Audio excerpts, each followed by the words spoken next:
నా పేరు భాస్కరమ్మ. నేను అనంతపురం నుండి వచ్చాను.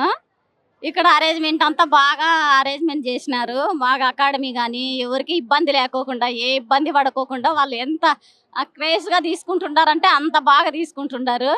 నేను ఇక్కడ తిరుపతి నుండి కిందకొచ్చాను. ఈ ధ్యానం వల్ల నేను చెప్పే ఒక్క విషయం ఏమని అంటే, నేను అలిపిరి దగ్గర దిగాననమాట. జీప్ దిగినాను. అక్కడ పోయి ఒక ఆటో ఆయన్ని అడిగితే ఆయన రూ. 100 అడిగినాడు. అటు నుంచి ఇక్కడికి రూ. 100 అడిగినాడు.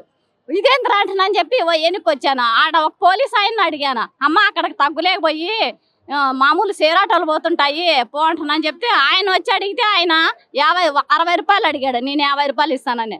నాకు తోడు ఇది ముగ్గురు వచ్చారు. నలుగురం అయ్యాము. ఆయనకి ఎంత ఇవ్వాలంటే 20 ఇవ్వండి. మళ్ళీ నాతో 50 తీసుకుంటాను అంటే లేదమ్మా నువ్వు కూడా 20 ఇవ్వమ్మా అని చెప్పి అటు నుంచి ఇక్కడికి 20 ఇచ్చినావు. 100 ఎక్కడ 20 ఎక్కడ ధ్యానం ఫలితం అంటే అలాగా ఉంటుంది. ప్రతిదీ సార్ శక్తి అంటే అలాగా ఉంటుంది. చూడు రూ. 100 ఎక్కడ రూ. 20 ఎక్కడ అలిగిరి కాటి నుంచి ఇక్కడికే ఎంత శక్తి ఉంటుందో ఎంత సాయం చేస్తున్నాడో. ఎప్పటికైనా ధ్యానం నమ్ముకున్న వాళ్ళు ఏ ఫలితం అబ్బనే అబ్బుతుంది.